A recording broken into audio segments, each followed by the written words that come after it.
Two Dawgs Sports Show, we back, baby. Drone and Yo, you ready to go? Then let's start the show. Two Dawgs are back with a brand new season, yeah, you know the reason. Sports talk, flavor, got that extra seasoning. Drone and Yo, stay on the go. Looking for scores and stats, then this your show. Two Dawgs, they got the breakdown, yeah, we throw down in T-Town. Look no further, Dan. You have just found the number one sports talk show. Savage picks from Yo, big dog picks from Drone. Wanna welcome y'all back home. Can't forget the latest news. Yeah, them dudes. Let's be them boys. Please say the noise. Free giveaways, highlights for the game today. Let's start the show. Come on, I lead the way.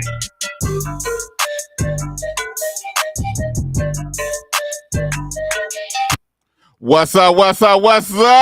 It's the Two Dawgs Sports Talk Show coming at you this Tuesday afternoon in Tulsa, Oklahoma, where it is scorching hot outside.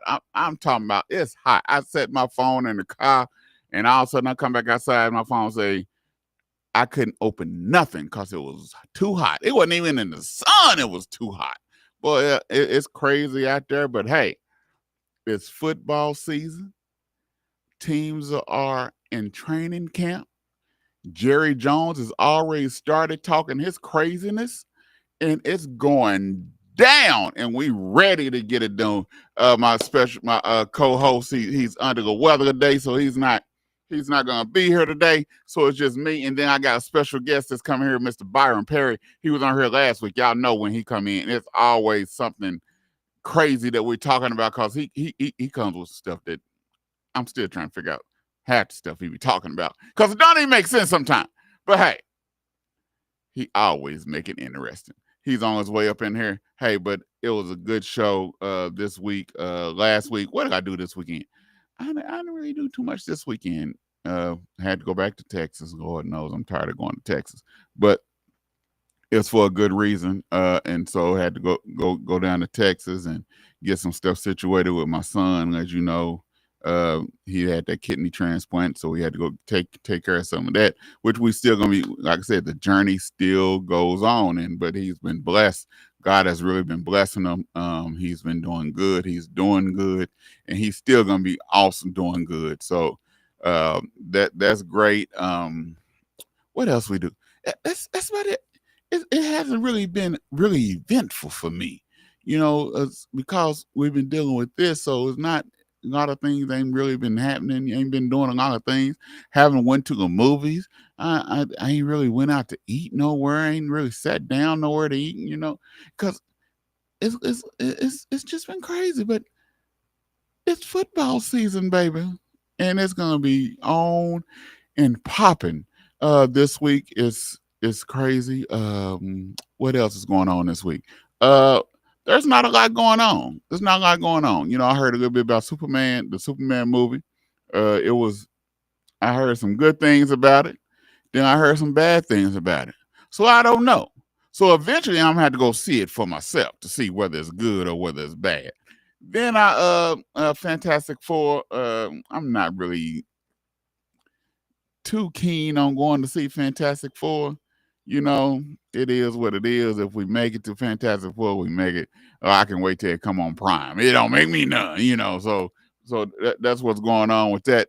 But other than that, it's just been hot. So you haven't really wanted to be outside too much anyhow because it's just so scorching hot. But hey, when we come back, we're going to have a good show for you. We're going to talk about the NFC East, the AFC East. It's gonna be on and popping. We're gonna talk a little bit about the WNBA, what's going on with them, and they CBA contract and what they want.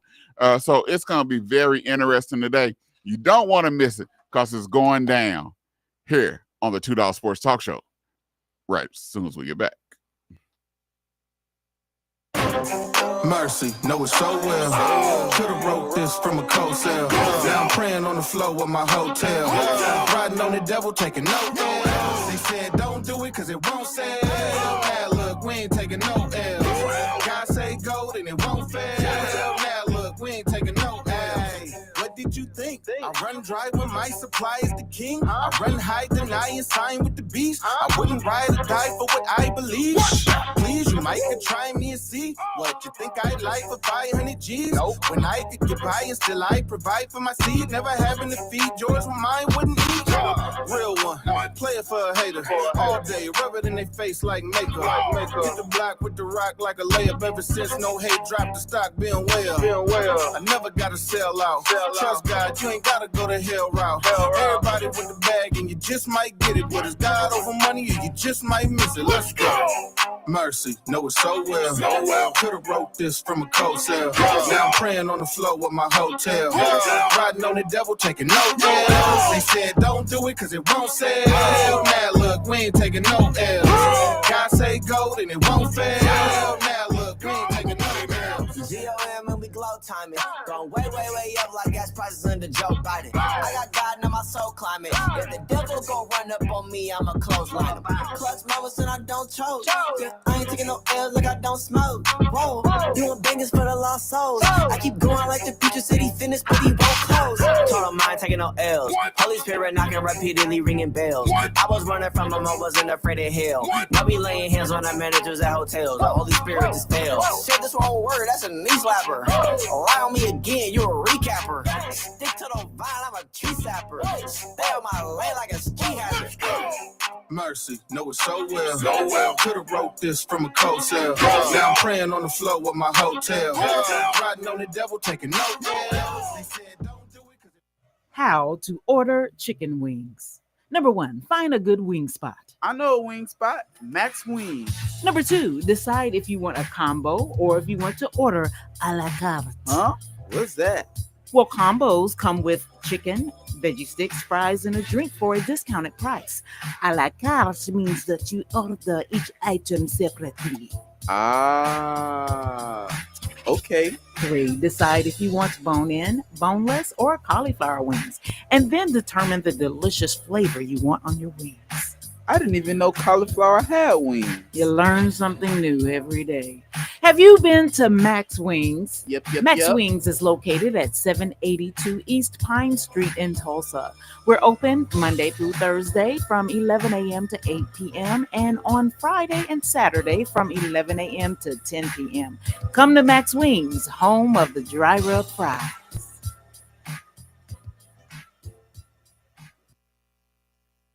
Hi, my name is Jeremiah Watts, the Community Development Director for Supporters of Families with Sickle Cell Disease. And my name is Lindsay Corbett, Community Health Worker Director of Supporters of Families with Sickle Cell Disease in Tulsa, Oklahoma. Like you, we are weary of this pandemic. Unfortunately, people of color are disproportionately affected by this virus. The COVID-19 vaccine has been shown effective, not in keeping us from getting the virus, but from hospitalizations and death. So let me ask you, will you roll up your sleeve and get the vaccine?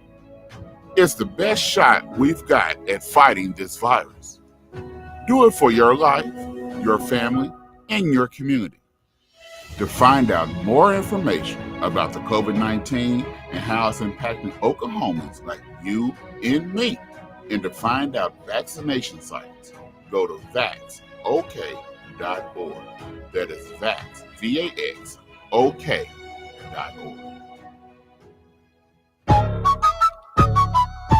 What? Hey, Trey, you know this one gonna be crazy. Yeah, go.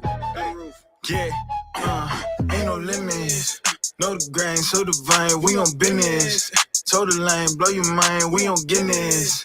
Did the crime, not the time, like a witness. New beginnings, ain't no limits. Know the grind, so divine, we on business. Told the line, blow your mind, we on Guinness. Did the crime, not the time, like a witness. Like a Guinness.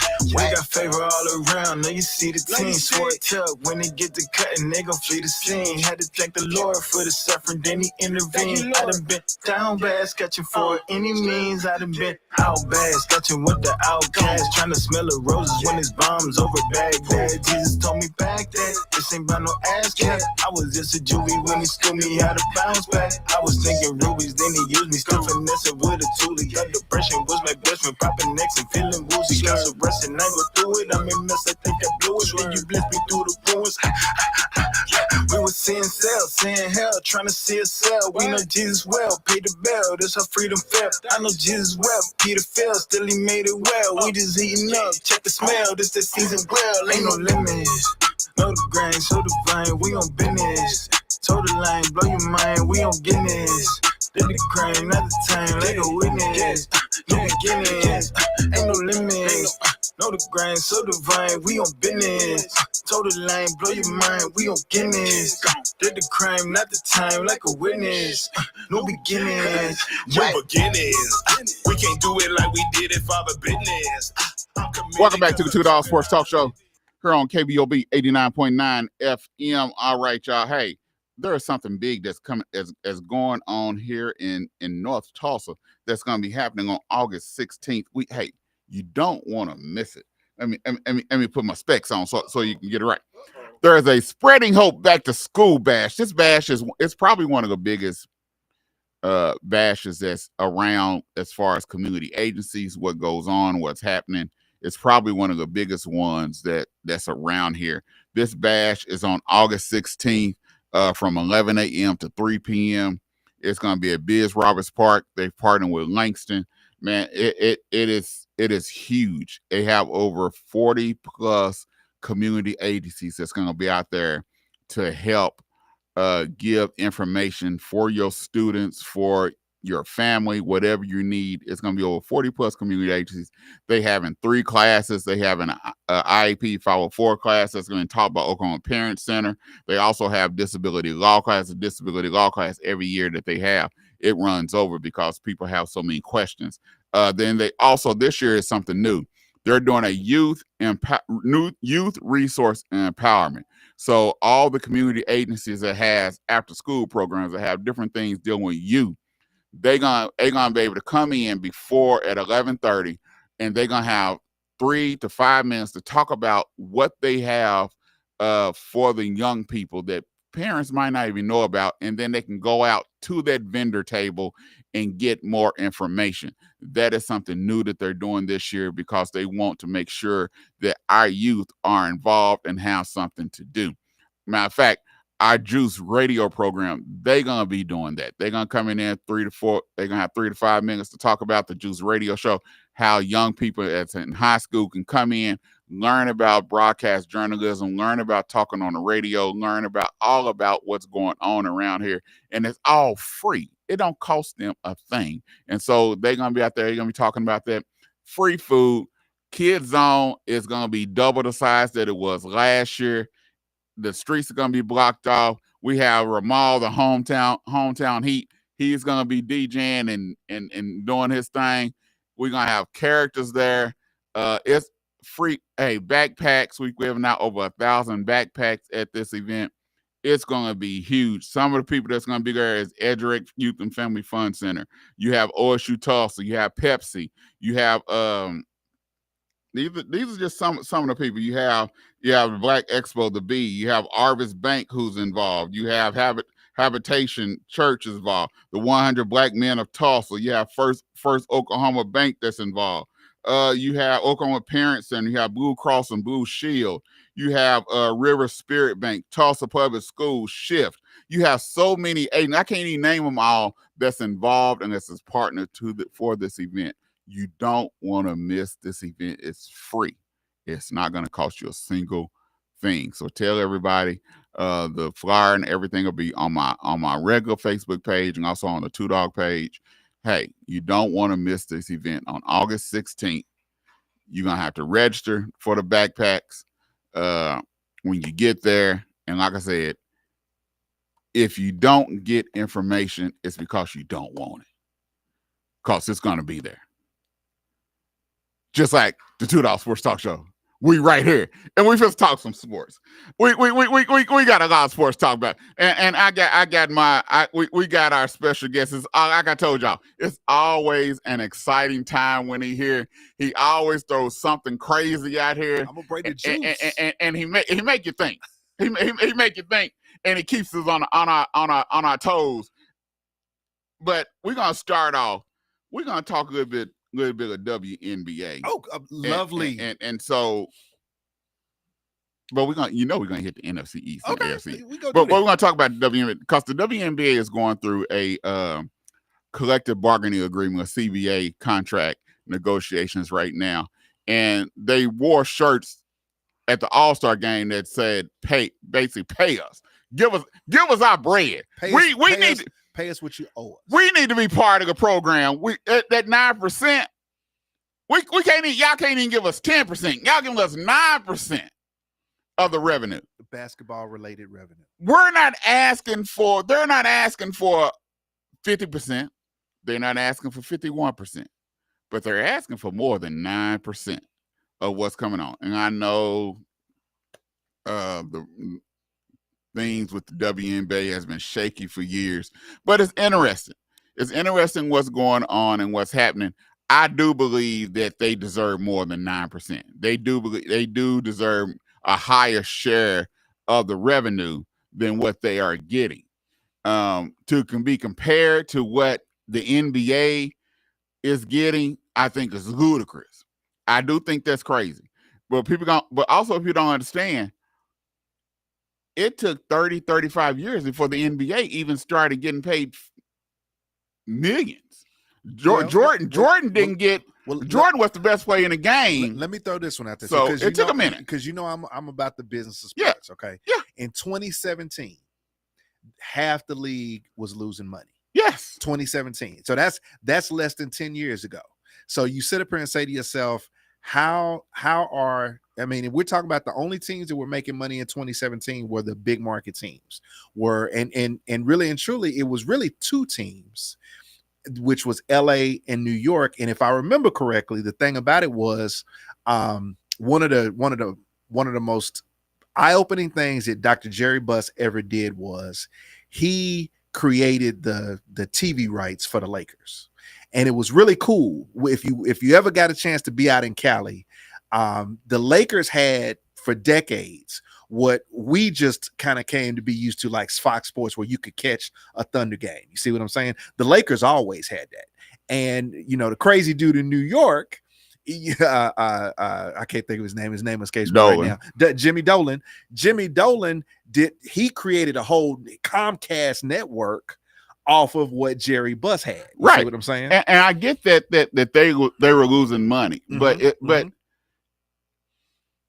the money that they were losing and the money that the women were losing, I think you cannot compare the two. To me, it's like comparing apples to oranges. I think it's two different things. Now, don't get me wrong. I do believe that the women deserve more money than 9%. Mm-hmm. I do believe that. Mm-hmm. I don't. But are we talking about the league losing money, or are we talking about what the players are getting? Let's talk about the league losing money first, because the NBA didn't start making money as a league until the TV deals that came into play after Jordan left. The TV deals, they wasn't, but the league, but some of these owners' books wasn't really opened. Mm-hmm. Until where we can really see until the lock, and there are there are players that they claim they were losing money. There are players that still don't believe the information that they got from the lockout that we had, the Olden Polynese, that lockout, which was interesting. They claim they were losing money, but we know businessmen. Well, I mean, they're not losing money. That's just like in the W. I would love for them to open the books of the WNBA so people can really see just what I do know, because I remember when Tulsa had our team. Mm-hmm. David Box. I went to a couple games. Okay. All right. It might not have been 500 people at the game. Well, it was empty. and that's what's happening even when I'm watching on TV. Before these past 3 years, 2-3 years, most arenas that you've seen, you did have some certain arenas that were sold out. But that was societal, though. But most arenas, a lot of that was societal. But with the women game, it's a lot worse. This is what I always said. I always said that the way it's promoted Mhm. needs to be better. I believe the marketing of it, the promotion of it needs to be a whole lot better Well, I'll just say this. than what it is now. I'll say this. The thing about it is, Watts, none of these teams are making their money off of the turnstiles. Yeah, Sports now is all about the TV deals. That's where the money is made. Now, I remember coming on your show, maybe the first time I came on, we were talking some Thunder stuff, and I remember I was at a meeting and there was a guy there from Thunder Marketing, and somebody pulled him to the side, and I happened to be ear hustling, and I was ear hustling because he was from the Thunder, and that's where I got the information. He said that the Thunder make $1 million on playoff games, but the Thunder don't do anywhere near that for regular season games. And I was like, what is the difference? But it's the TV money. It's the split of the TV money for playoff games, not for regular season games. You see what I'm saying? And so all of us, just like you say, you went to a shot game and you saw 500 people there, and you sit around and you start thinking to yourself, man, the concession stand, there's nobody there. It's only 500 people here. You know, nobody's on Dollar Roll. You know what I'm saying? I mean, this can't be doing it. I think for any professional, well, here, let me say this first. You look at what the Thunder is doing now on their new arena, it's gonna have less seats than the Paycom. But when I came, speaking of that, when I came in for the Thunder, and I know we're talking about WNBA, but even for the Thunder, they said this time they're spending over $1 billion for the new arena. Okay, that's what they was talking about on sports radio when I was coming in, because they said right now the Thunder is probably worth $3.5 billion.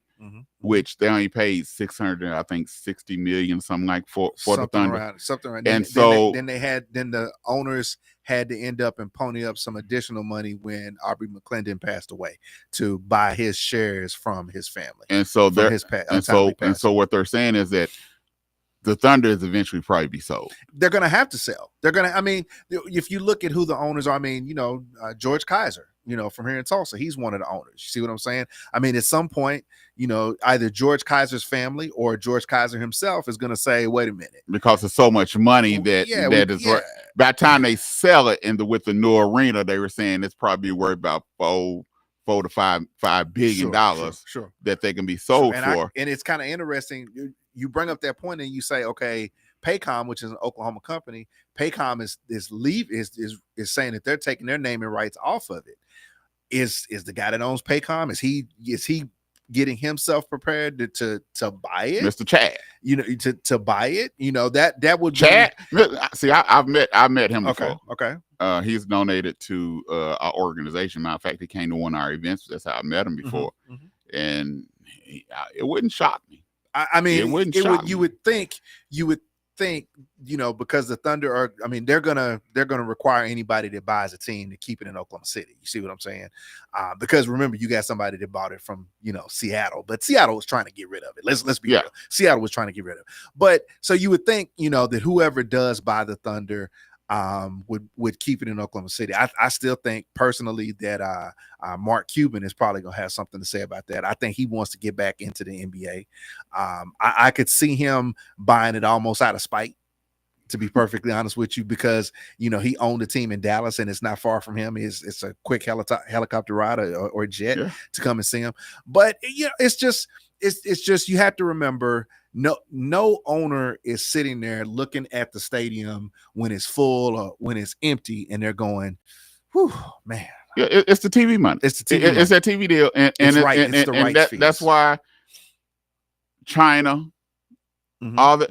That's why it's so big. That was the subsidy that the NBA got. Yeah, that's why it's so real. Yeah, that's why it's so big when you go over there. That's why when stuff went crazy, it was like, okay, that was. You need to watch your mouth. What you say? Because that money from China. Everybody wants to talk about how the NBA has been subsidizing the WNBA, but it took China to subsidize the NBA. Yeah, so it's very interesting. Like I said, I do believe that the WNBA, they should be getting at least probably 25% or more. I can't see them going 50, but I think they should at least get 20 to 25. They definitely should get more than 9%. Yeah, 9% is crazy. And I think that they're probably going to settle around somewhere around 40%, because as it is right now, when you talk about the licensing for merchandising, the players are getting none of that. I mean, they're getting none of zero. Yeah. Like zero. You know what I'm saying? And I read somewhere that, the WNBA has, I guess, the sponsorship deals that the league has are more lucrative to the players than the sponsorship deals that the NBA has. Now, I'm not sure how that works out. But I read that. I read well, that. I think a lot of them make more money off the court from sponsorships overseas than they do playing for the WNBA. Sure. Yeah, ladies have gone overseas for years. And so I think the thing is it's going to have to stay profitable. And when I say profitable, I'm talking about with the TV deal. Mm-hmm. I know Caitlin Clark is the big hot idol. Okay. Say Caitlin Clark can't play no more. But see, you got will it go back to what it was, or will it keep the same popularity and move forward? Because you could have said the same thing about the NBA. I mean, I don't know how old you are, Watts, but I remember the NBA finals being on tape delayed. Yeah, I remember that too. Okay, I remember that. All right. But I'm just saying, I think regardless of what we might want to think, people look at the women basketball totally different than they do. So it would not shock me if something was to happen to Caitlin Clark. It would not shock me if it went backwards. It would not a single bit would it shock me. I disagree. Should it? No, I disagree with that, because you look at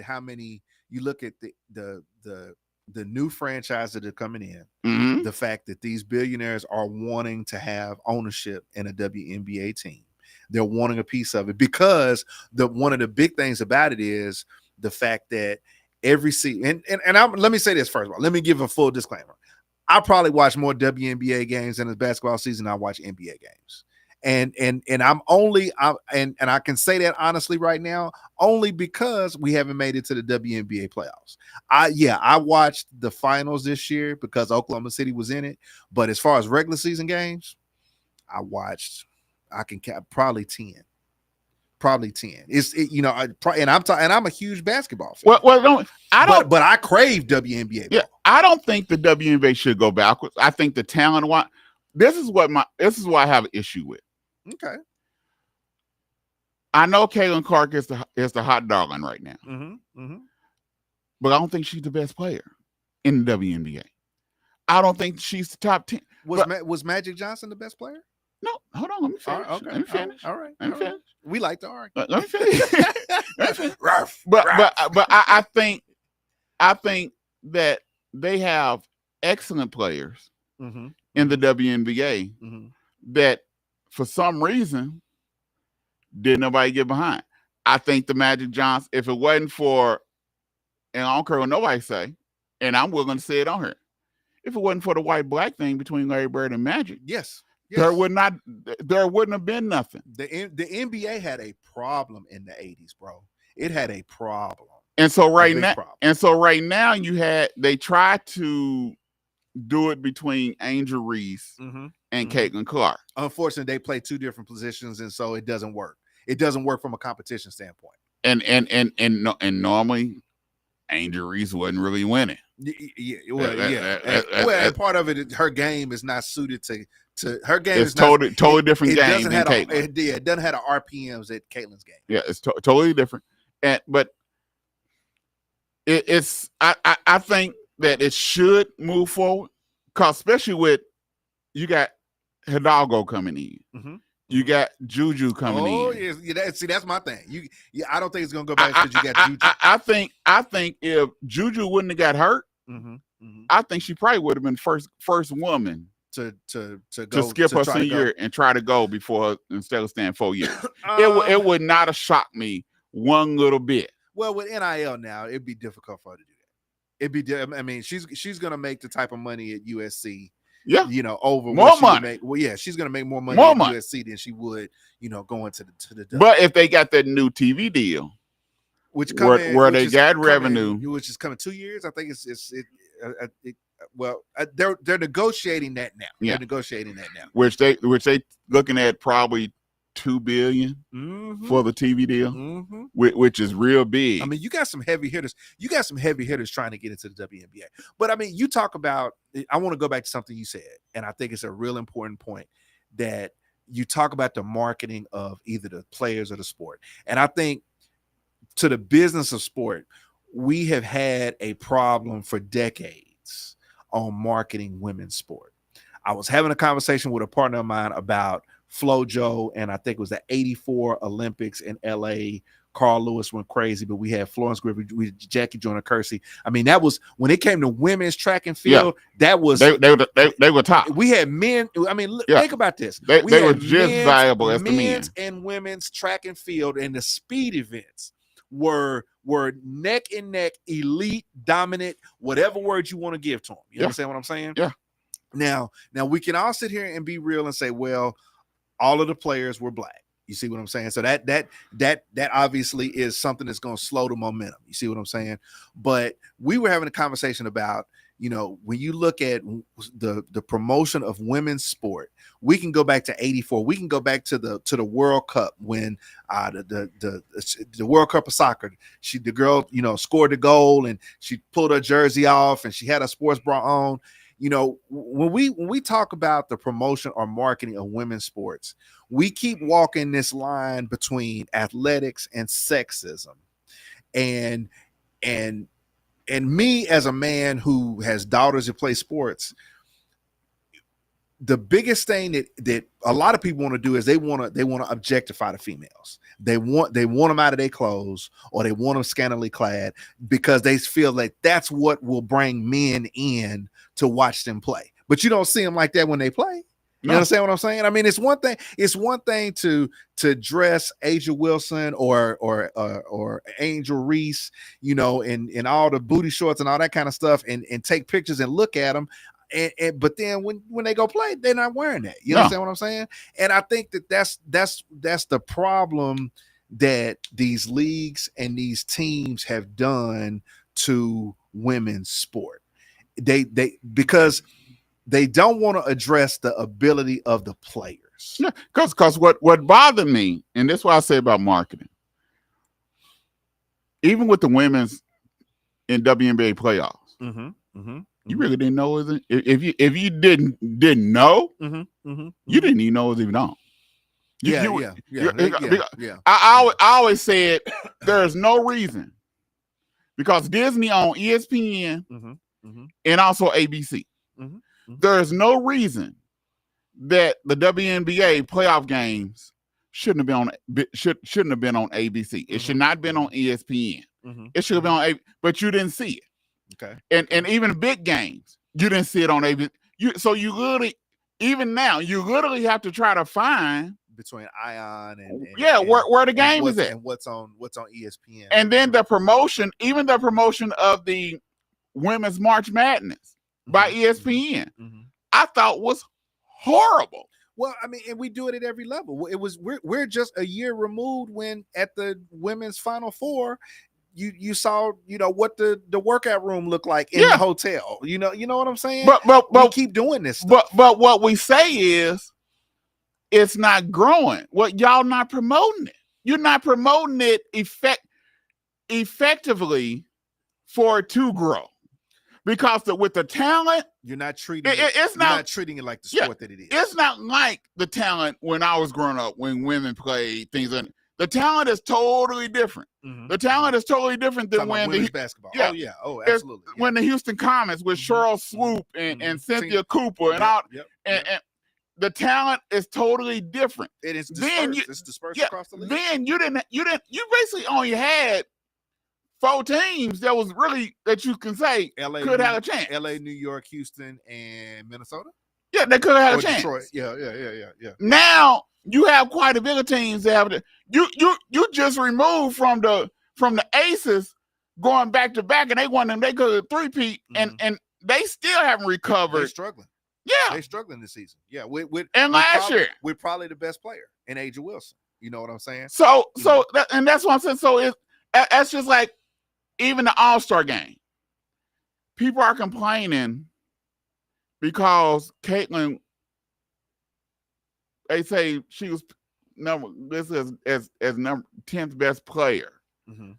But we complain about the men's All-Star game when they keep voting the same people in over and over and over again that don't deserve it, and the ones that do deserve it aren't in there. And then when they get to the All-Star game, they don't play. Now y'all complaining about the women because the women are doing what y'all say that they should be doing with the men, and they playing, and y'all complaining about that. And let's be honest, it goes back to the thing that we talked about the first time I came on here when we started talking about the NBA, and it's the drama of LeBron. You see what I'm saying? You know, like whenever I bring up the Lakers, you always say, "Don't start it. Let's not start it talking the Lakers." You understand? But I mean, let's be real. Let's be real. There are not many like marketable storylines in the NBA season that get people to debate, talk, or feel passionate about. You understand what I'm saying? It's either you like LeBron or you don't, or you want to have an MJ LeBron debate or you don't, or it's the who's gonna be the next guy. You see what I'm saying? But I mean, it just happened this season. The Thunder won 68 games, and I'm gonna take this from my wife, who's a casual sports fan, but she lives with a sports fanatic. My wife says all the time, "You mean to tell me that they only played 72 games? The Thunder won 68, and every morning when you had a TV on, I'm not hearing anything about the Thunder." I was like, "Yep." Yeah. Because it's not it doesn't lead to that barbershop banter, however you want to put it. I mean, you and I, we can sit on this show and struggle of what we're gonna talk about when it comes to the Thunder. Let's be real. You have your take on J-Dub, but outside of that, it's a struggle for storylines about the Thunder. It's like when they had the celebration, and it bothered me because people was upset because they wasn't partying and drinking. The players, yeah. I'm like, it's the drama. What is wrong? It has to be the drama quotient because they wasn't partying and drinking and everything. They wasn't happy and wasn't go lucky. They took their shirts off, but the eyes were not red, and nobody had a bottle. Yeah. So I'm like, it's the ludicrous of it that don't make sense. I reached out, I got to say to you, I hate to cut you off. I reached out to J.R. Smith and I told him he needs to get a royalty on any player that takes his shirt off at the parade from here on out. He was like, you know what? I need to talk to somebody about that. Yeah. Perry, we need to talk. Yeah. Because it doesn't make sense. And I agree with you. There's not the controversy. It's just drama. It's not controversy. It's just drama. You gotta have drama. You could get Diddy was the biggest drama that the Thunder had, and you seen they shipped him out. Yeah. They shipped him out. Giddy. Giddy. When you said Diddy, I was like, whoa, the show got to take a turn. They shipped him out. Yeah, Josh Giddy. Yep. So you don't. I agree. You don't have that. The NFL, real big, but the NFL is the controversy. same way. The NFL is the same way. Well, I mean, let's go ahead. The elephant in the room. The Dallas Cowboys. That's why I say we're America's team. You either hate us or you love us. That people think that Dallas, and we're gonna talk. And that's what we're talking about today. That leads right into NFC, AFC. That is why people think that Dallas is America's team because of the play on the field. No. But as a fan, you're saying that you can accept that that's not what the case is, right? Yeah. Okay. All right. Hold on. I'm a diehard Dallas Cowboy. I've been a Dallas Cowboy fan since I was 2 years old. My mother will tell you. Okay. I became a Dallas Cowboy fan and a football fan in the hospital when I had meningitis. I was in there for 14 days. My mama tells a story all the time. Okay. That they come up there. My aunt, who's like my mama too. Okay. She said she wanted to come watch the soap opera. She couldn't even watch soap opera because I'm at 2. So I've been a Dallas Cowboy fan. So I think I'll be 52 this year. So over 50 years, I've been a Dallas Cowboy fan. But I'm a realist. Okay. I'm not one of them crazy ones. I tell you about most of your fan base. I tell you about we are America's team, not because they play on the field. We're America's team because we're always in somebody's mouth. And you either love us or you hate us. But we can be talking about the Kansas City Chiefs going in a deep conversation. Some kind of way, somebody gonna say something about Dallas Cowboys. It's almost like the LeBron effect. It is. You can be talking about whatever, and some kind of way, somebody gonna bring up LeBron. And so hold on, let me circle it back around. And that's what, in a lot of situations, women's sport doesn't give the sports fan. Because and I want to circle it back around to you because I'm a sports fan of sport. Yeah. You understand what I'm saying? I mean, I follow women's golf. You know what I'm saying? I follow women's golf almost as much as I follow men's golf. What's intriguing about women's golf is that if you watch it live or if you just follow it, you find that women play. I mean, women's sports is different than men's sports on a lot of levels. You understand what I'm saying? You know, we talk about women's basketball. Okay, women don't dunk, but the things that they do as far as ball movement, spacing of the floor, how they attack the rim, that to me is it's fun. It's extremely fun basketball. I always said maybe lower the goal a little bit, and a lot of people say you crazy. I know Shaq said the same thing I've been saying, but a lot of people say you'll take away from the game. They play with smaller balls. And the 3-point line is in closer. That is a talking point to get people to watch the game. Yeah, I don't think it will ever happen. I don't think it will ever happen because even if you lowered the goal, that's not going to have women up on the rim like they portray it to be. I think you'll have a lot more. But you're not going to. You're not going to have no just super dunking folk women like that. You're not going to take it to 8 foot. If for that to happen, it would have to go to 8 foot, and that's not going to happen. What people okay. So let me put it this way. I have seen high-level women players play on a 9-foot goal before, and there was no more women on the rim than it was on a 10-foot goal. But even with a girl that was at the gym at the time, the girl was 6'3". I think the mentality is a lot different.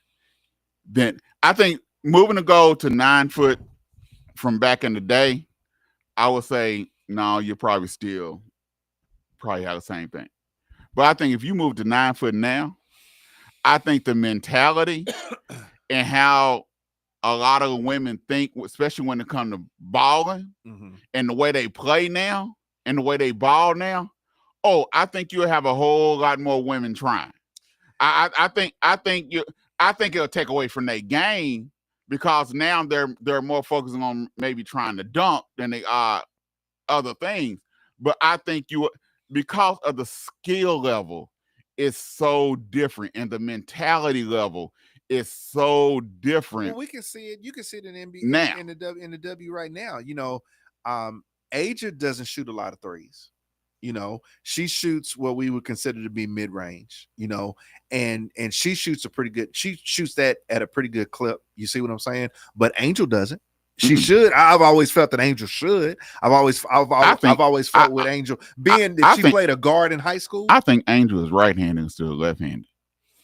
I think I think she probably can shoot better with the right than she do that left. I'm just saying. I mean, it's funny. I've seen some clips of her playing in high school, and she seemed a lot more fluid to me. She seemed a lot more fluid in high school than she does now. I can understand. It's like she struggles to shoot. Yeah, it's like it hurt. I can understand from a coaching perspective. They told her, look, you know what you got to do for us is be as energetic and physical and quick and strong and being able to body people, getting rebounds and getting putbacks. But it's just like her form is it hurts. Her form now doesn't look to me like it did when she was in high school. She don't look comfortable when I look at her shooting, and I'm like, she don't look comfortable. It like she's like she pushes the ball. Yeah, and it don't. And that's why it makes me say, well, maybe she need to be right-handed instead of left-handed because it just don't look comfortable. I mean, I think, and that's the thing about the women's game. She went into college when she went to Maryland, and she was a true post. You know what I'm saying? Because I mean, you look at how tall she is. I mean, she has good footwork. She has good fundamental footwork. To get position and to keep position. She's lower body heavy. You know what I'm saying? So she can get position and you're not gonna be able to root her out of there. You know what I'm saying? But it's kind of interesting that just in the course of being in Maryland and then at LSU that she just didn't develop any type of perimeter game. That's and now she's trying to develop. And I think Angel Reese, she can be right now. She probably can be the Dennis Rodman of the WNBA. She could be because that's what she does. She does rebounds. She could be and push. But in the WNBA, you have to develop your game because they predicate themselves on fundamentals. Well, see, and this is because you look at Angel Wilson. The Angel Wilson we see now. Mm-hmm. I mean, it's different. Than it's the one different South than the one. Yeah, it's totally different. Yeah, she's more perimeter oriented instead of being more post. And her shot is totally different. Yeah. But here's the thing. What's so difficult about the W is that, I mean, because I follow the draft. I mean, you look at how many players get drafted and they get cut before the season starts. They might not even make the squad. And they're done. You know what I'm saying? I mean, Chelsea Dungy, she was in Dallas for a hot minute. She was here locally, went to Kansas, went to Arkansas, went to Dallas, and I mean, maybe 8-10 games did she appear in? They quick to get rid of. They quick to trade and quick to cut them. We had a young lady at OSU about 5 years ago that I was like, okay, I'm gonna enjoy following her in the W. She got drafted, didn't make the team, and I was like, wow. I mean, it's that. So I think that's why, to go back to the biz, I think that's why I think there are going to be more teams. Okay, that's going to give the ability for two things. It's going to give the ability for more talent to flow into the league that is going to then start making the business of it, people going here, super teams, stuff like that. Because, you look at how Vegas got broke up. You know what I'm saying? I mean, although she didn't fill the stat sheet, you got to say that Kelsey Plum leaving Vegas made a difference. Yeah, it hurt. I mean, it hurt. I mean, Kelsey one of their main players. She can ball, and so I agree with that. I think that it makes you don't have that. It's almost as if how college is because they got so many ones and dones. You don't have that star player that you can follow. That's like it is with the WNBA to me. You don't have, because the marketing, going back to the marketing, is not real good. You don't have that star player that you can follow. Caitlin has been pushed, but you don't really see if it wasn't for the Iowa situation, her being in Iowa, they don't push Caitlin Clark like they should. People get jealous. People say, well, yes. No, I don't believe they really do push her in the limelight like they could and should. I agree with you 100%. Or any of they stars. I agree with you 100%. If the narrative of Caitlin Clark being pushed was true, she would be on every second commercial. Yeah. And she's not. And none of the WNBA women are. Where you find the stars of the NBA, you find them on Giannis can't even talk. Giannis is on a Huggies commercial with his little daughter. You see what I'm saying? Chet was on. Was it Chet J. Will and Shay? Was that an AT&T commercial? All dressed alike. Yeah.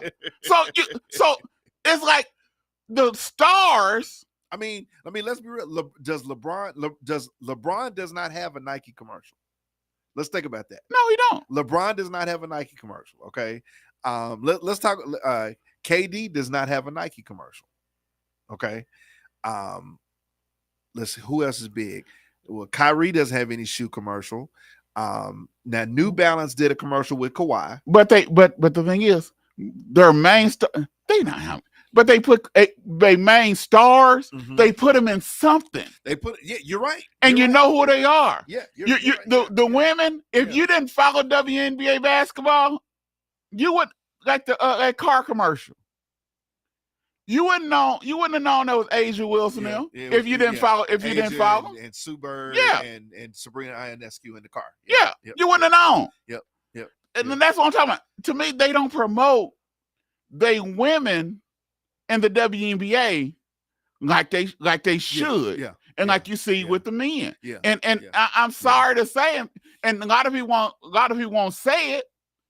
You hear a lot of on mainstream that they won't say it, but I'm telling you, they don't promote the WNBA like they should No, in marketing. I mean, When it's- it comes to the playoffs, when it comes to March Madness, they don't. I mean, you have some phenomenal players, and it's the same. Nelly Korda in golf.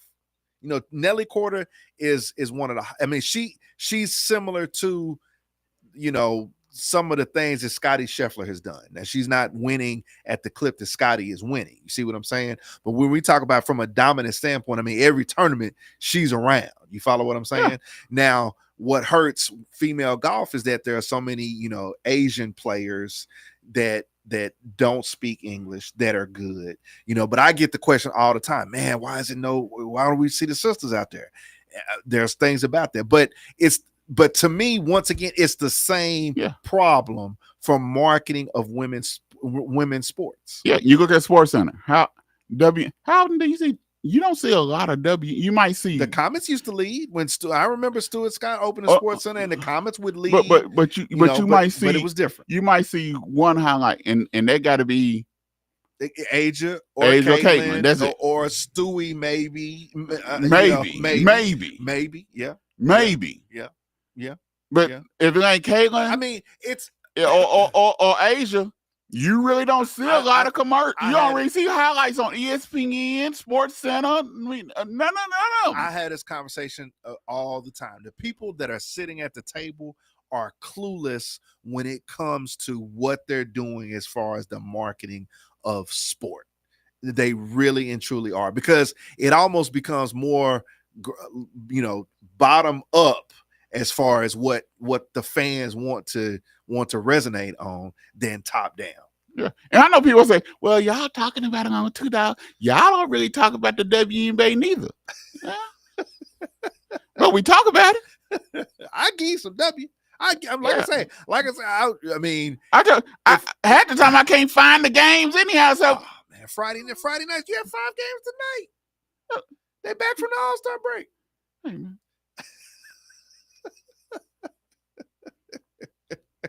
I'm just saying. I followed it. I'm gonna watch some W. I'm gonna enjoy some W. I mean, yeah. Yeah, like I said, I do watch. I just think they don't. It's like when Caitlin and Angel Reese first came out. Okay, you talking about the year before the first time? Yeah, when they first came out. You talking about the And it was preseason. Oh, you talking about? Okay, and okay. I'm like, okay, Caitlin and Angel, they supposed to play. We supposed to watch it. I'm looking around. The game is nowhere on TV. These are your two biggest stars coming in because with the WNBA, good Lord, soon as the season over, they got the draft, and right after the draft, the season start. So y'all don't capitalize on. I'm like, what in the world? They don't give it the build up. They don't get, you know, you have the draft, and you know, last year was an anomaly because Caitlin got drafted, and then you had a month and a half, and then she's playing games. You know what I'm saying?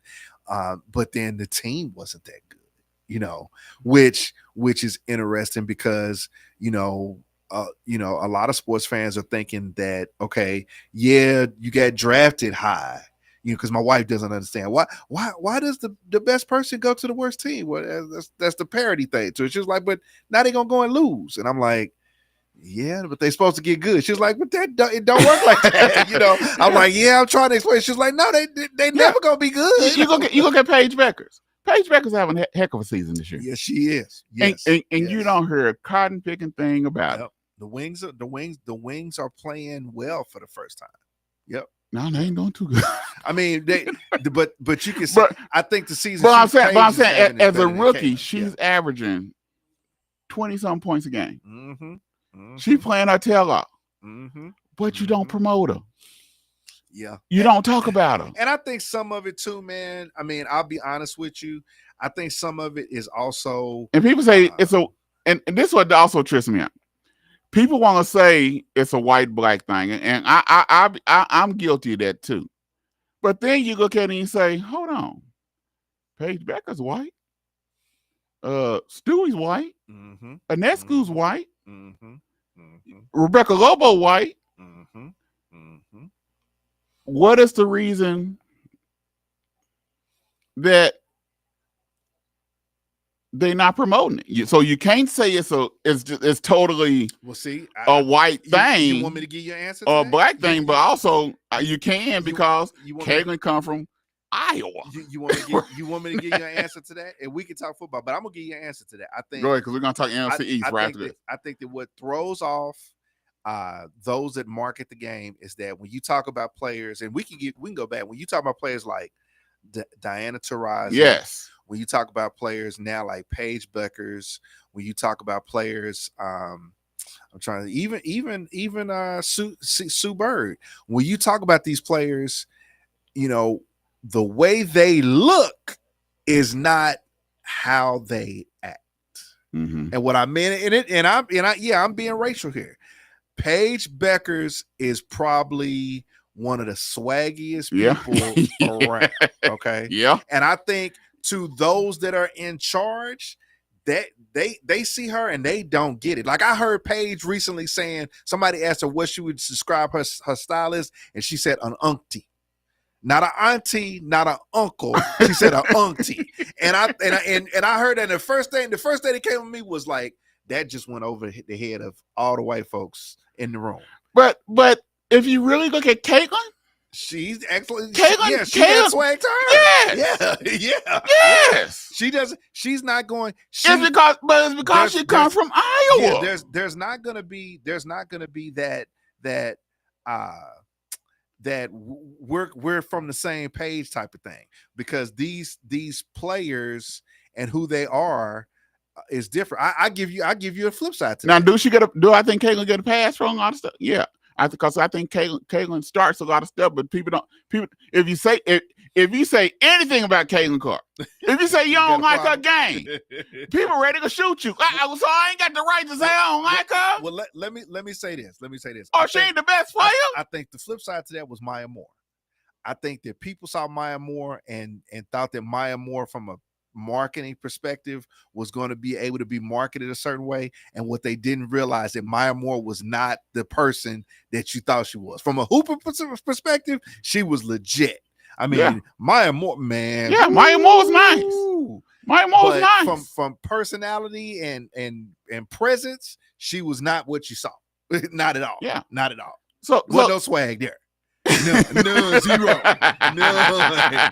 She I'll put it here. She's not gonna have a spot at the picnic.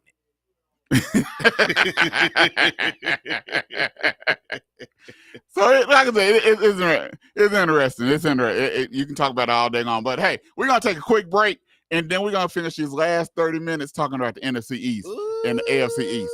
It's gonna get good because people think I'm supposed to really be on Dallas Cowboys. I got something to say about Jerry Jones. And it might shock you what I say when we get back here on the $2 Sports Talk Show.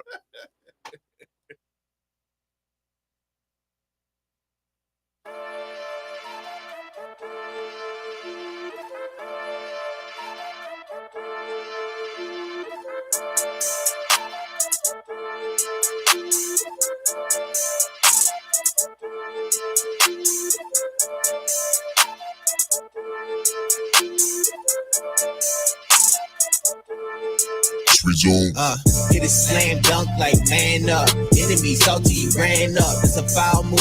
And one. We say E. Man. Jesus out all my life. I'ma shine bright as a light. I don't need diamonds to shine. I just keep God on my mind, dog. Give him my all till I sign off. Watch me clean like pine saw. Hey, I call God, yeah. Jesus, he the reason I be rapping, singing in the hood and trenches. I don't need a mention. This some time in prison. I got rescued, not arrested. Now I'm living. I be Holy Spirit sipping Bible toting. I was chosen for this moment. Devil choking home and you don't believe me. Take a look. A few years ago, I paroled. I was in the basement, just a bed and clothes. Prayer work, I'ma let you know. Now I'm saving souls all around the globe. Preaching Jesus' name, it's the only hope. Yeah, yeah. He's the only hope. He's the only hope. He's the only one that can save our soul. Yeah, devil get mad cause his tactics whack. I be stomping on the devil like back to back. Yeah, back to back. Like back to back. Yeah, back to back. Like back to back. I'm scattered people to assist. Consumers curved with the dish. MJ follow two fish. Isolation, big rich. Yeah. All we do is win. Resist the devil's sin. Back to fin. Forget the glamour and glitz. He pulled me out of the pit. I'm on firm lid. Living what I sip. With a rock crossover, Jahara, Jova. Easy to go. Supernova. Walls falling down. Bulldozer on the road. Range Rover. Yeah. GC saved my life. Garments are sparkling white. We are the bride of Christ. Rebuke Illuminati. We illuminating. Woke the bear, been hibernating. Mask off, quit perpetrating. God's the truth, don't believe in faking now. He's the only hope. He's the only hope. He's the only one that can save our soul. Yeah, devil get mad cause his tactics whack. I be stomping on the devil like back to back. Yeah, back to back. Like back to back. Yeah, back to back. Hi, my name is Jeremiah Watts, the Community Development Director for Supporters of Families with Sickle Cell Disease. And my name is Lindsay Corbett, Community Health Worker Director of Supporters of Families with Sickle Cell Disease in Tulsa, Oklahoma. Like you, we are weary of this pandemic. Unfortunately, people of color are disproportionately affected by this virus.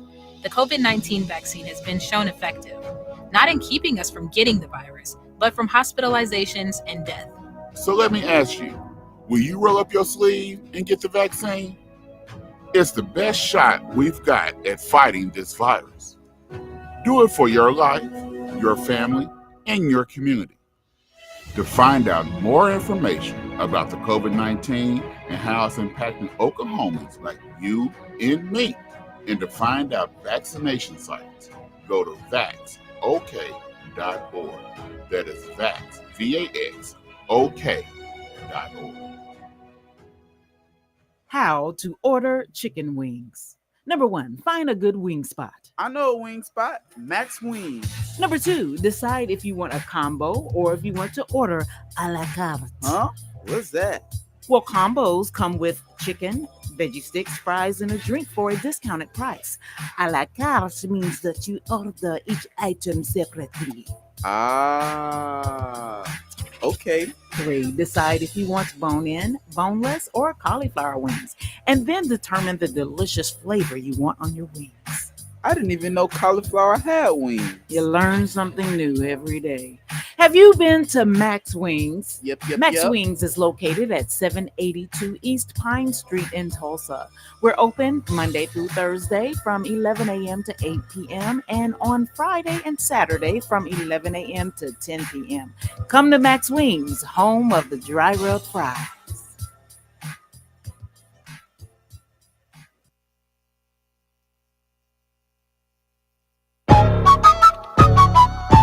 What? Hey, Trey, you know this one gonna be crazy. That girl, yeah, ain't no limits. Know the grain, so divine, we on business. Told the line, blow your mind, we on Guinness. Did the crime, not the time, like a witness. New beginnings, ain't no limits. Know the grind, so divine, we on business. Told the line, blow your mind, we on Guinness. Welcome back to the $2 Sports Talk Show here on KVOB 89.9 FM. All right, y'all, let's talk some ball. Let's talk some ball. I'm not gonna start with the NFC East first. I'm gonna start with the AFC East because if I start with the NFC East, I probably would never get to the AFC East. But you teased something before we left. Yeah, I know. So you got to keep him there. You got to keep him there. Because I'll tell you, if I start off with the AFC East, I ain't gonna make it to the AFC East. So I got to go to the AFC East. You got the Buffalo Bills, Miami Dolphins, New England Patriots, and the New York Jets. This division here.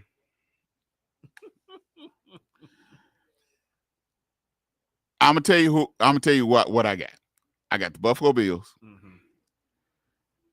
Miami Dolphins, It's going chalk. New England Patriots, It's going chalk. and New York Jets. It's The the same way I said it. The same way I said It's it. probably the easiest. Let me look. It's probably the easiest division in football.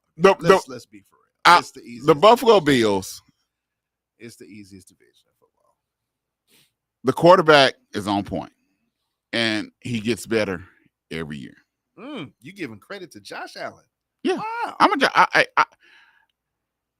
Do Josh Allen still have bonehead plays? Yeah. People call him Superman. I call him Batman. I call him the Dark Knight. I don't call him Superman. Okay. But I think that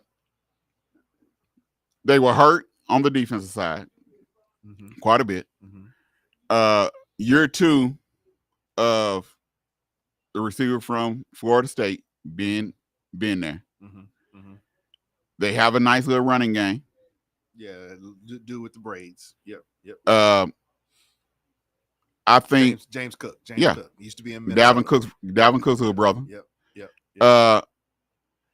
I just think Buffalo is real strong.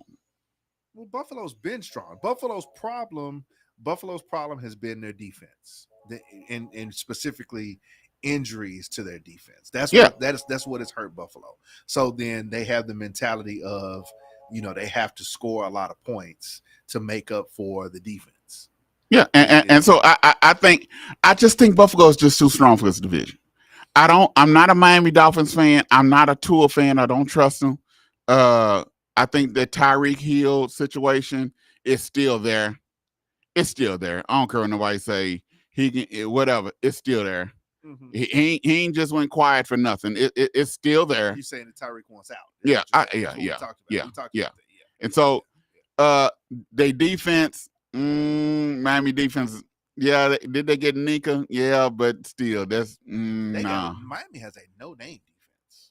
But that's odd for them. But it just Miami just don't.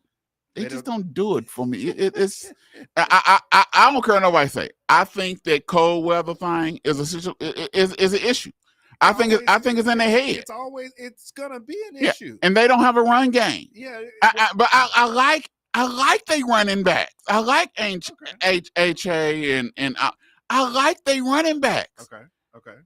But for some reason, when it comes to the playoffs, they don't use because they want to be this speed. LA Lakers on grass. Fast break offense, which is they want to be Showtime. It's when it's working well, it's lethal. The problem is they just don't have they haven't ever proven that it can work in the playoffs. That's the because it's during wintertime. And that Showtime don't work during the wintertime. They're gonna have to go somewhere cold. They're not gonna be able to go through and play in domes because that's just what the AFC doesn't afford that. Now the New England Patriots, I believe, is a wild card. I believe they are a wild. Wild card over the Jets. Oh, okay, they're both wild cards. To be honest with you, I believe they're wild card. With a new coach and everything. I just think Mayo didn't get a shot. I don't even think Mayo really was the one that they wanted. I just think he was a black coach. It's it's the New England situation is very hard to decipher because you don't know whether or not you don't really know whether or not ownership was sincere about how they were going to restructure the building after Belichick left. Yeah. I mean, it was one thing for Kraft to make the decision to part ways with Belichick. But you look at the situation. I mean, we talked about this when we were talking about Cleveland last week. You know, you got a situation where Belichick had dismantled what a football program Should be run. looks like. You see what I'm saying? And then you get rid of him, okay? And then you sit there rudderless. You hire Mayo, but you really didn't go about rebuilding the rest. And of you don't have a team to do anything with. I mean, or people in the building, a general manager, scouting department. I mean, all of that stuff. Which, like I was railing about, the Cleveland Browns. You went from being a program that has been in multiple Super Bowls to being the Cleveland Browns overnight. That's what you did. Yeah, that's what you did. And so you wonder what they have. They confident on Mayo as quarterback. Is Mayo? Yeah, Jared Mayo. Yeah, yes. they confident in him. Yes, even though he didn't start from North Carolina too much, but they love him. The problem is you don't have no receivers. You don't have anything around him, man. Mm-mm. You don't have anything around him, and that's the thing about. I mean, I'm gonna pull it up. Let's look at their anticipated depth chart. Okay, you're talking about the guy from OU, Ramondre Stevenson, and running back. Yeah, Stephon Diggs is there, right? But let's look at their center, Garrett Bradbury, Mike Onwenu, he's questionable, Morgan Moses, Cole Strange, and Will Campbell. But you got the guys behind him. The offensive line, they don't have much of. But anything. you got Diggs now, but you got a second-year quarterback that's now supposed to have to be forced to throw the ball to him. Which was the same problem. You're gonna have a same problem that Josh Allen had. Exactly. You're gonna have the same problem that Josh Allen had, and all you can hope is that Drake May is a big enough person, a big enough personality to say, I'm not gonna allow that to be me. Because Stephon Diggs has got what, 2 years left? Yeah. At the most. Well, especially since he hurt the knee last year. Yeah, 2 years left. I mean, if he doesn't produce this year. But is he going to even be ready for the beginning of the season? I don't think so. Because with the ACL, he's got. He probably struggled. He probably struggled on IR. On P, he might be on the pup list. Yeah. So, and that's what I'm saying. And then you got the New York Jets. I like the way Aaron Glenn talks. Feels the New York Jets is a wild card. I'm really sort of want to push them ahead. You're pulling for them because of New England. You want to pull for them because of Aaron Glenn. Just be honest, be for real. Just go ahead and say it. I'm rooting for the Jets because they have a black coach. No. Oh, I'm shocked. No, I don't go that way. Okay. Just because you got a black coach coming on pool. Because I think Aaron Glenn might be the next 1 year and done. But, I honestly think Aaron Glenn. This might be. I think their roster wasn't bad. Their roster wasn't bad. People talk about what's the cornerback, Juice or whatever his name is, that they just gave a deal to, whatever his name is. Yeah. Sauce. Yeah, Sauce. Yeah, Sauce. Yeah. Sauce, Juice, whatever his name is. they can't cover paint. But their defense wasn't bad. Their roster wasn't bad. The key is they have a running game. Fields. I think if they allow Fields to open up and be Fields, not try to make him a pocket quarterback, let Fields be Fields, which is a decent college quarterback. Because when he's on the move, he's a whole totally different quarterback. As to do what? Throw the ball or run the ball? Throw the ball. Because you have the equal threat. You have equal threat. So Fields couldn't hit the ocean if he was. But they got a receiver. Yeah, Garrett Wilson. They got a receiver. Yeah. They got a running game. Okay. Their line is decent. They should be. I think their line should be decent after what they had. After what they had to block for last year. So Aaron Glenn I think the way Aaron Glenn talk, he's bringing in a whole different culture. We hope with the New York Jets. We hope. That's what I said. The way he talked. We hope, but here's the thing, Watts. It's the New York Jets. We know that's just like saying the LA Clippers. But it's the Jets. Nothing is guaranteed with them. Unfortunately, you're not gonna win with the Jets, bro. There is so much bad culture there that you can't build good from the owner on down. Exactly. I get it, but you got to keep hope alive, man. You got to keep hope alive, dog. I'm just gonna be a realist. You got to keep hope alive, man. I mean, I think back to I have a friend of mine whose dad was a huge Joe Willie Namath fan. And well, hold on, let me finish. And he would, but God rest his soul, now that he's no longer with us, he would talk. If we was gonna talk football, he was gonna talk about the Jets and Super Bowl III. And I'm a football guy, so I remember the promise. We've all seen him going out the Orange Bowl, throwing the number 1 up, da. But you know what? Unfortunately, They barely won. That legacy left with Joe.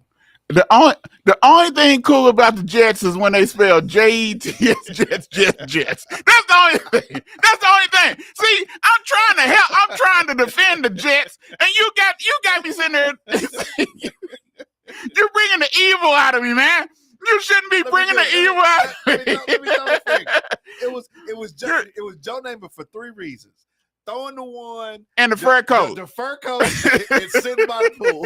That was it. And somebody said that Joe that wasn't his coat, and I was like, "Come on, man! Everybody that's ever been in a fur coat from Barry Switzer to Joe Willie to Magic Johnson, that was their coat." So who you got? I'm going chalk. I'm going chalk because I'm going to say this. Like I asked you, I'm going chalk. I'm going to take Buffalo. Then Miami and New England and the Jets. They're interchangeable. Okay, they're interchangeable. All right, y'all. I think well, let me just say this. I think the Jets roster is probably the best trade bait in the NFL right now. I no, really and truly, I think the Jets are going to start moving some of those guys, either Wilson or Sauce, because unfortunately for Aaron Glenn, I think those guys have been in that building, in that locker room too long, and they're gonna have to make an example out of somebody. All right, y'all, here we go. This is what y'all been waiting on. Y'all been waiting on me to talk. I even had a caller just called in talking about, can I talk about Jackson Dart going to the grind? But I got to talk about. I'm gonna start off with Jerry Jones and Dallas Cowboys. Okay. What Jerry Jones said wasn't wrong.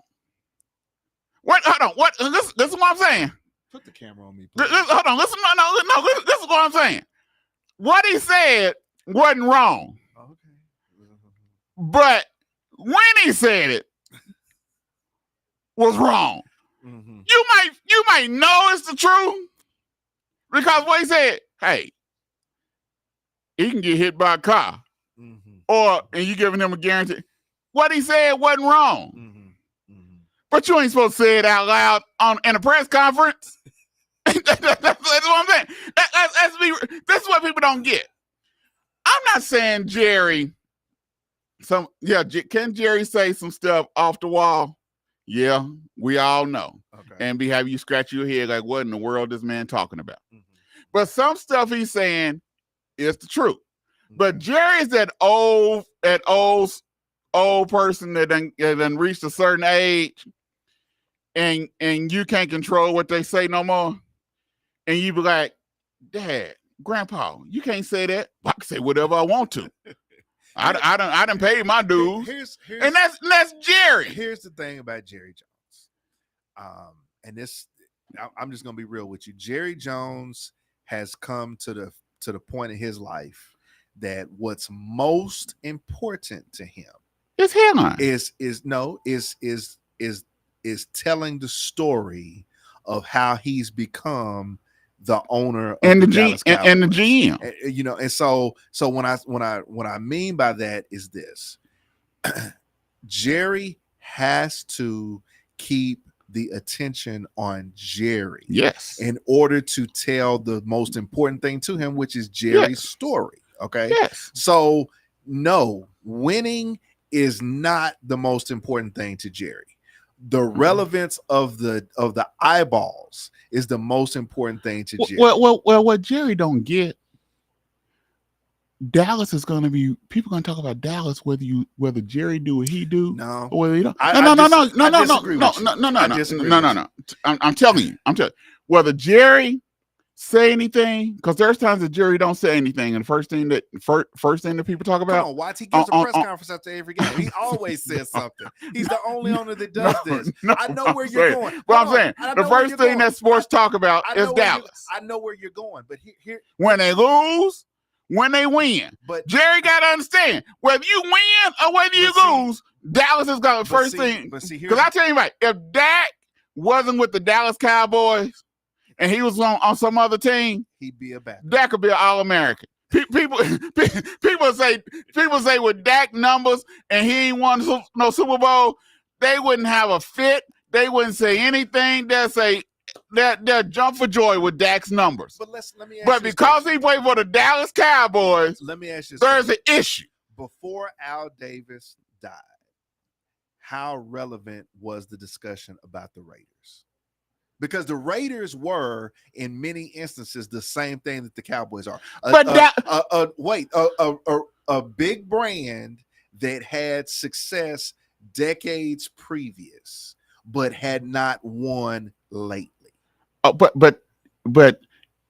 I heard that. I get you. We ain't won no championship 30 over years. 20 years. No, 29 years. It's 30 now. I get it. It's 30 watts. I get that. Okay. I understand that.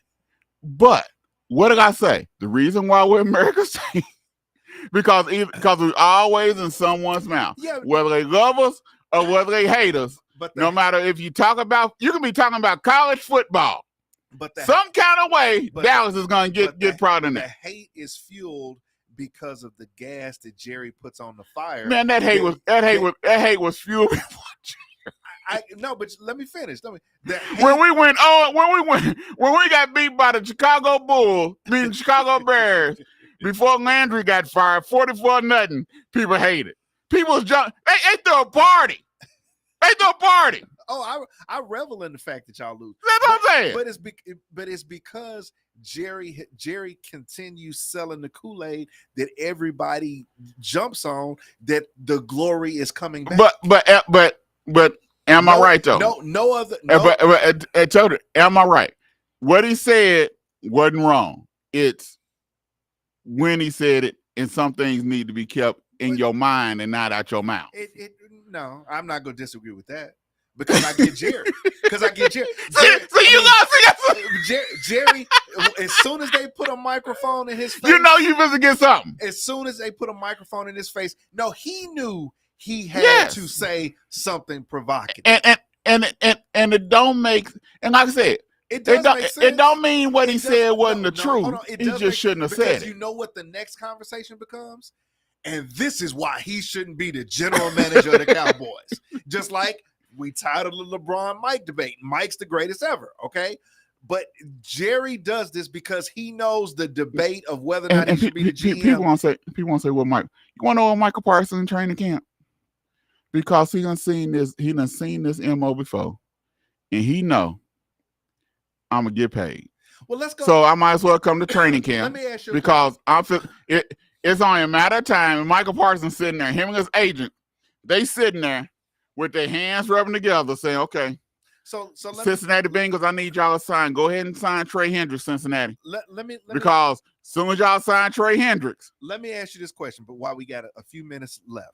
When Emmett held out, the infamous that was the beginning of Jerry Jones craziness. But when Emmett held out, was Emmett holding out for years or for dollars?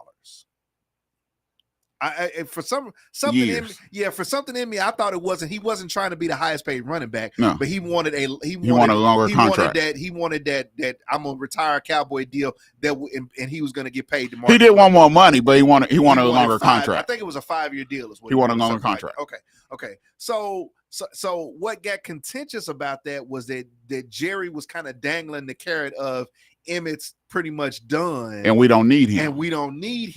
And when we lost them first two games, I think what happened was, and I wasn't a fly on the wall. Okay. I think Jimmy Johnson went to Jerry and said, "Look at it. Look here, bro.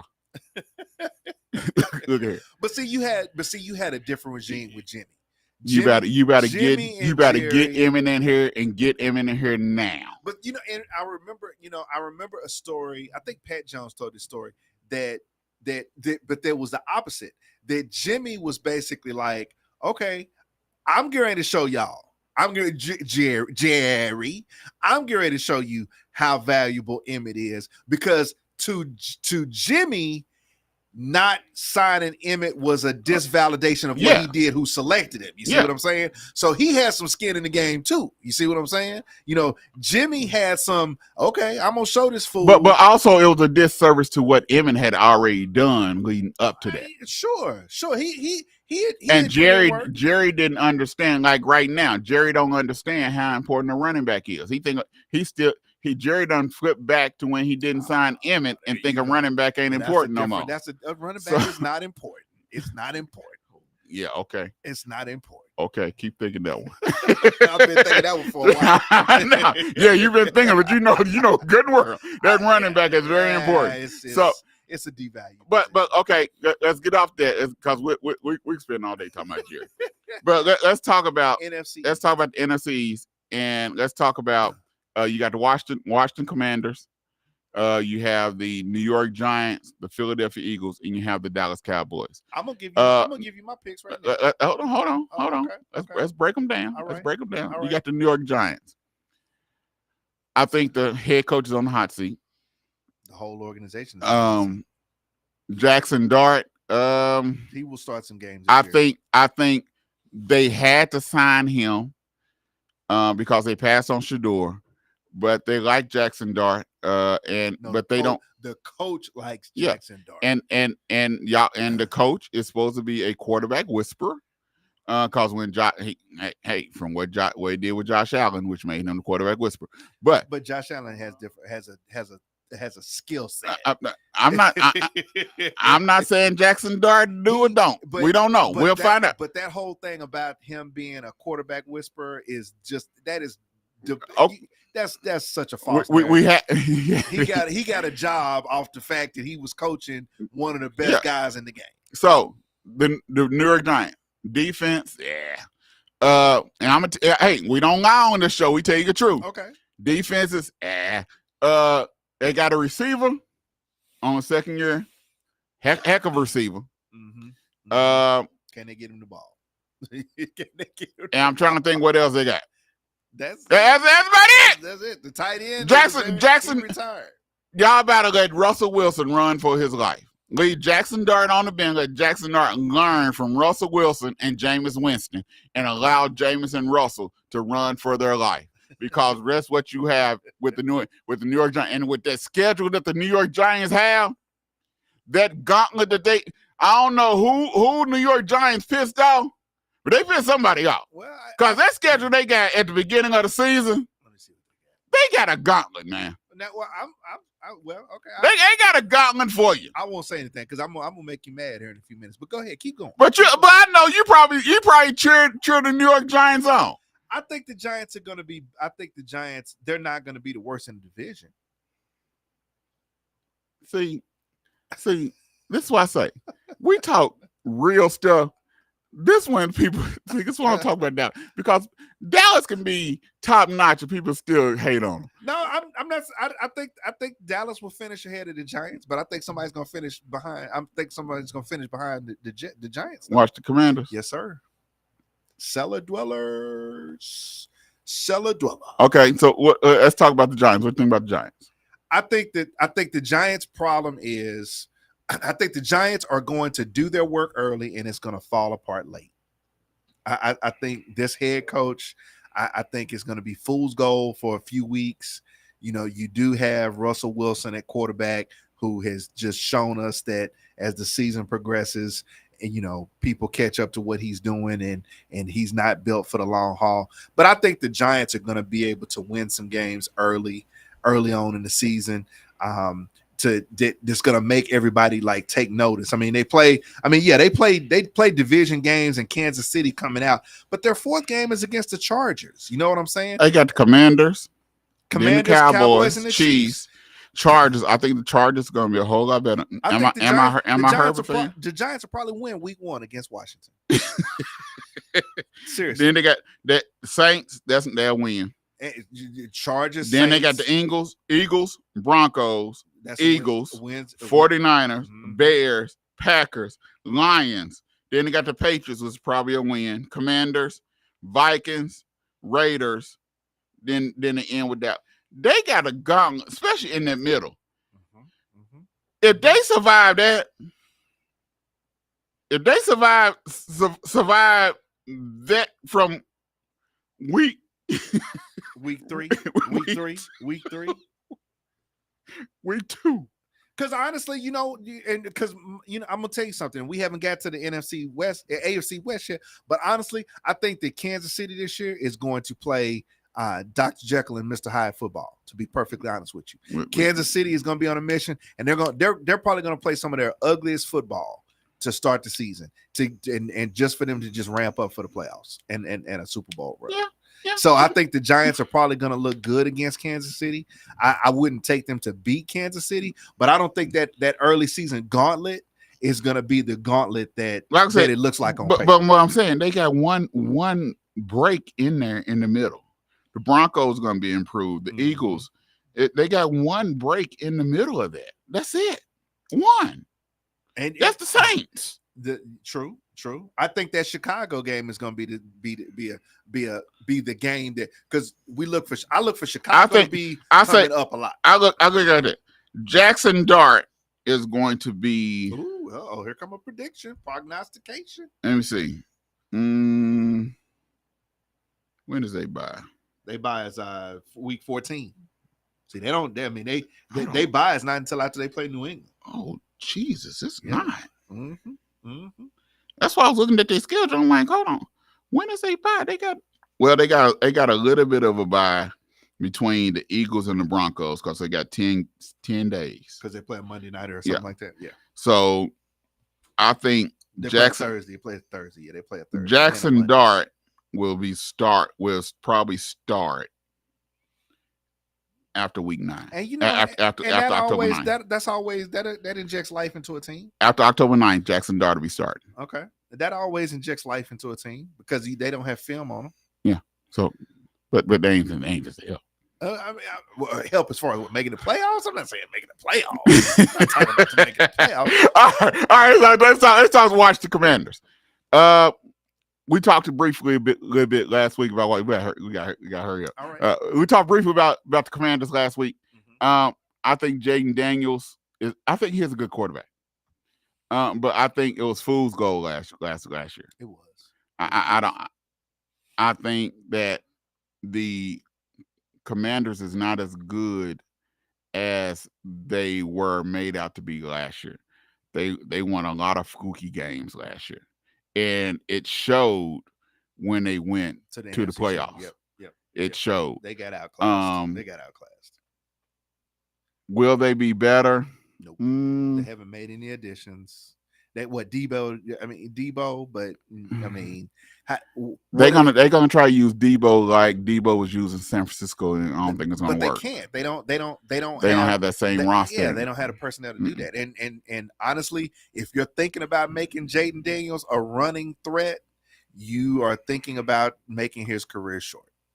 And so their defense is so because after a while, the defense and the scheme that I forgot the head coach name. The guy that was in Dallas. Yeah. Yep. After a while, his scheme get predictable. McCarthy, not McCarthy, but it gets Dan Quinn. Yeah, Dan Quinn. It gets predictable. We've seen that against Atlanta when Atlanta was in the playoffs.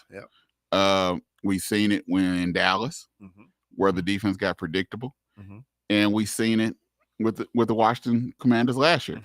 And so after a while, his defense get predictable. And so they running game is so. They really don't have any receivers except Terry McLaurin, and they gonna eventually have to pay him because they don't have nobody except Debo. And Debo can't do it by himself. Debo is a lot older. He had too many bumps and bruises on his body from being at San Francisco. That's why San Francisco is willing to get rid of him because they already know he's banged up. if you notice, he's been getting hurt more and more each year. I have a saying for that. And this is not mine, but a fellow football guy said to me, "You only have so many hits in the body." Yeah. After a certain period of time, the accumulation of hits make the next hit make it more difficult to get up, to recover, to have the quick twitch tendencies that you need in order to be successful.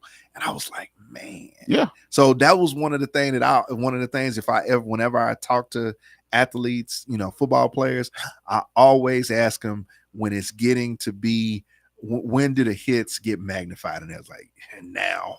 Yeah. You only got so many. And there is a precipitous drop. Yeah, and so like I said, because they was using him at running back, using him at receiver, he was the life from. I don't care what I say, but he was the lifeblood of San Francisco 49ers. But you had an offensive coordinator that knew how to develop that scheme and then implement it week by week to give him the opportunity to do those things and be successful. You don't have that in Washington.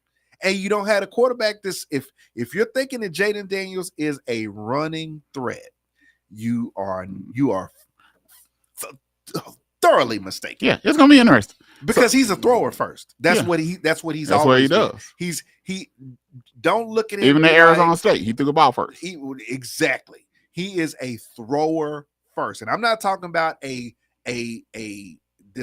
tactician. He is a thrower. There's a difference between a thrower and somebody that can like Burrow. You see what I'm saying? Burrow is going to be a precise type of guy. Yeah.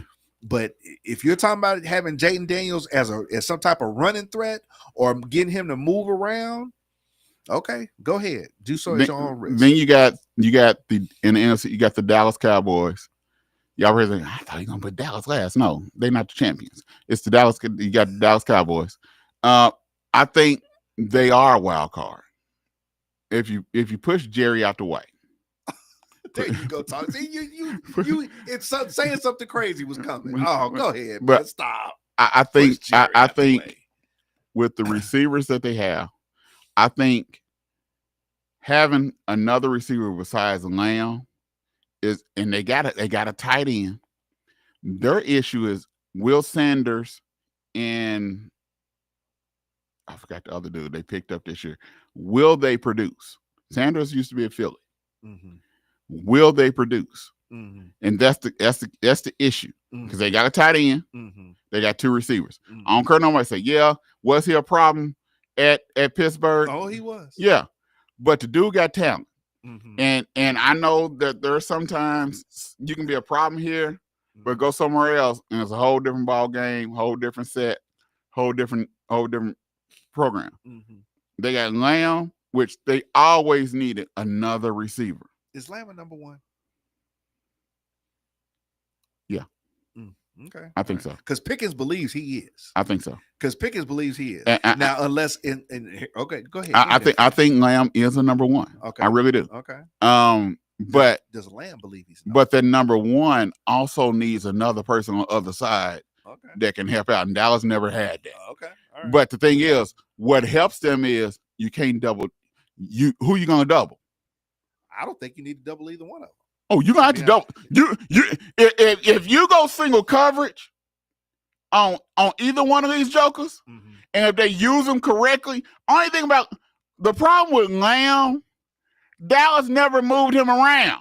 You knew where he was. That was the problem. That's going to be the problem for every receiver. That raggedy offense that they ran last year. Because who's pulling the trigger? Who's the quarterback? But that wasn't the issue. It is the issue. No, if I sit Lamb in one spot and I don't move, why do you think Chase go in motion? Why do you think Jefferson go in motion? Several years ago, Julio Jones, when he was in Atlanta, showed you why going in motion against Dallas in Dallas. In Dallas, they wasn't doing that. They're not going to do it now. No, I think you might have a different offense this year. I think you might have a different offense this year. But my thing, if they do the same thing, even as much as I didn't like Kellen Moore because thought he got pass happy. Ooh, Kellen Moore. I thought he got too pass happy. Didn't he go to Philly and blow up though? I thought he got too past. If you notice, they switched that offense. Okay. So he was trying to do the same thing that he did in Dallas, where he wanted to throw the ball all day long. No, that wasn't gonna work. Okay. So he had to switch that offense up. Okay. But what Kellen Moore did with Lamb is totally different what McCarthy did. Okay. And you see, Lamb had one of his best seasons. So you saying that Pickens will stay stationary, but Lamb is going. I think you got to mix them up, but you can take one out and leave the other. You can't. It's gonna be hard to double. I don't. It's gonna be hard to bring that safety over the top. See, I don't think the NFC East is gonna need to double either one. I think the NFC East is gonna play Dallas on the back end the same way that they've done now. Now it's gonna be different. You can't. You're not gonna be able to. You're not gonna be able to. Okay. You're not gonna be able to. Okay. I think if they didn't have Pickens on that side, I say yeah. But because they have Pickens on that side and you have Lamb over here, they got a tight end. You cannot play them the same way on the back end. You can't. Okay. You're gonna have to switch some stuff up. Okay. So who out of Dallas issue? Who's gonna take the top off the defense? Pickens or Lamb? Pickens will do probably more. Probably 100% of the time.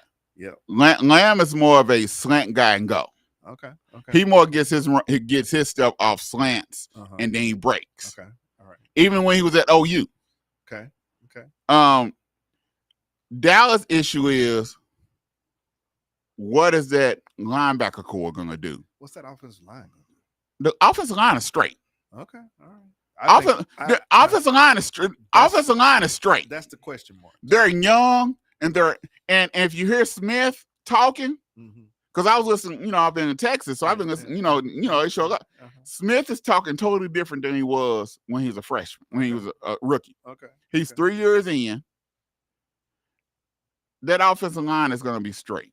Even by losing Kevin Martin. I think losing Martin wasn't there quite a bit, so it gave Smith a lot more playing time. Okay. All right.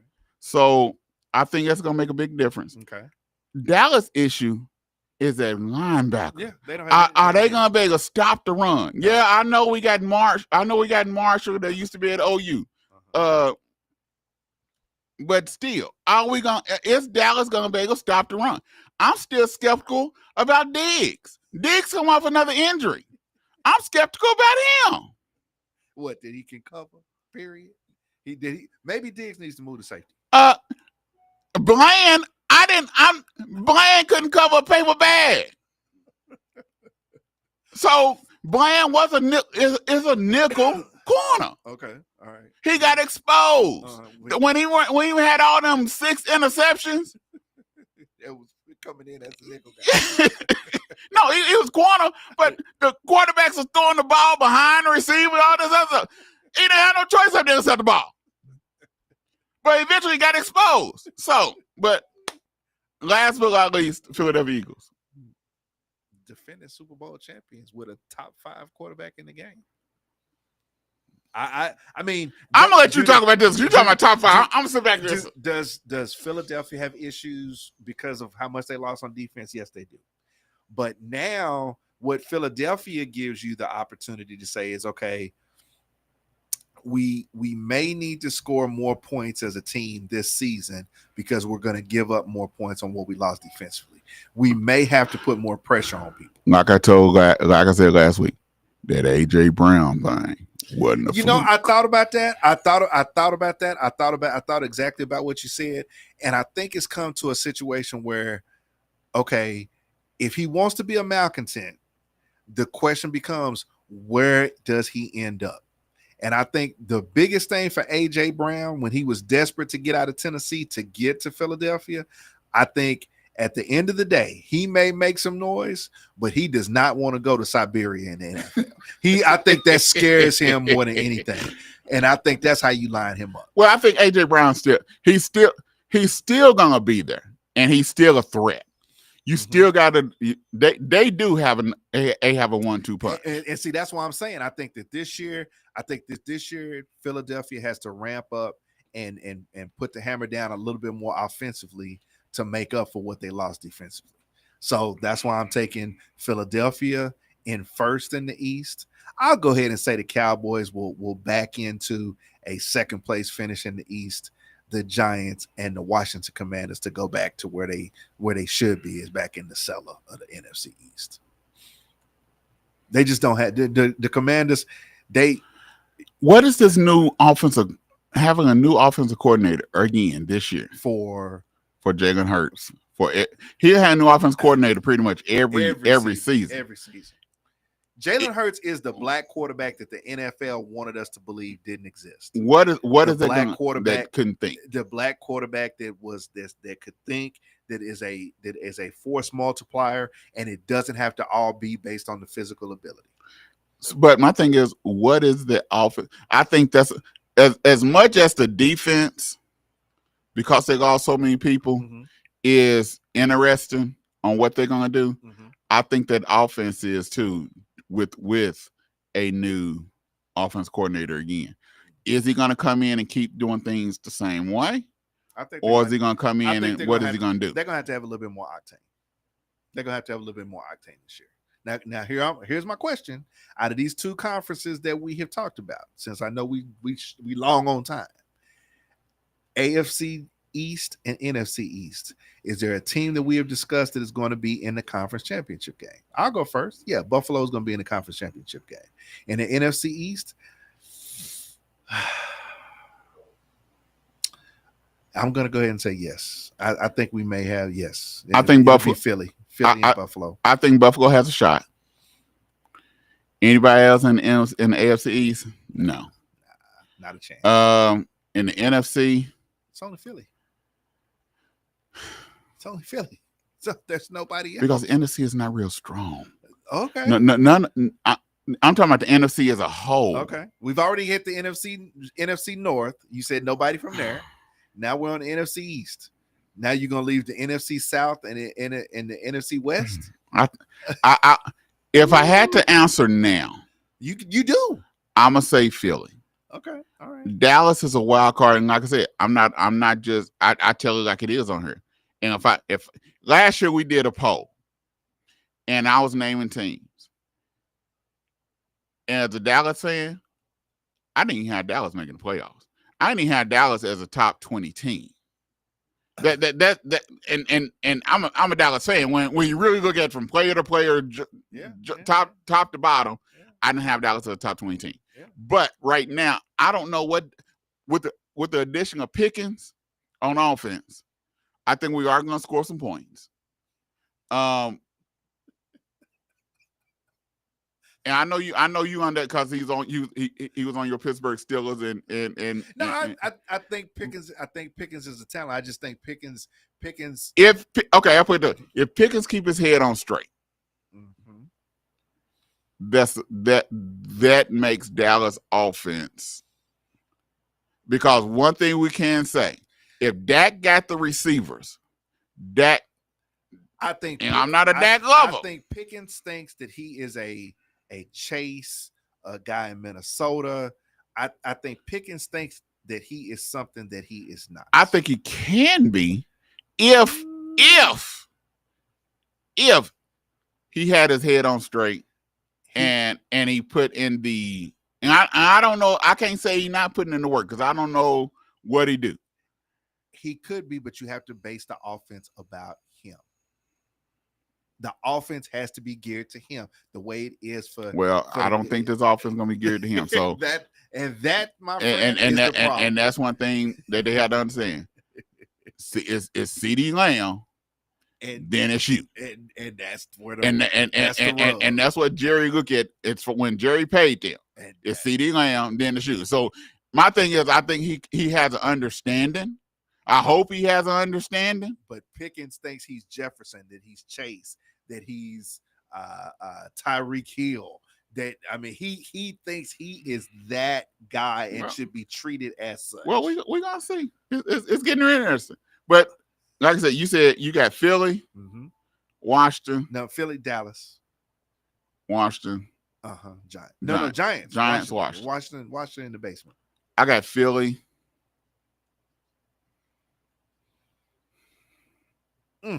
Wow, this hurts. It hurts, don't it? It hurts, don't it? To be a Cowboy fan. I'm gonna say Dallas. I'm gonna Okay. say Dallas. Okay. No, it don't hurt. Okay. It's just trying to figure out 1-2 between Dallas and Okay. I think that's a toss up.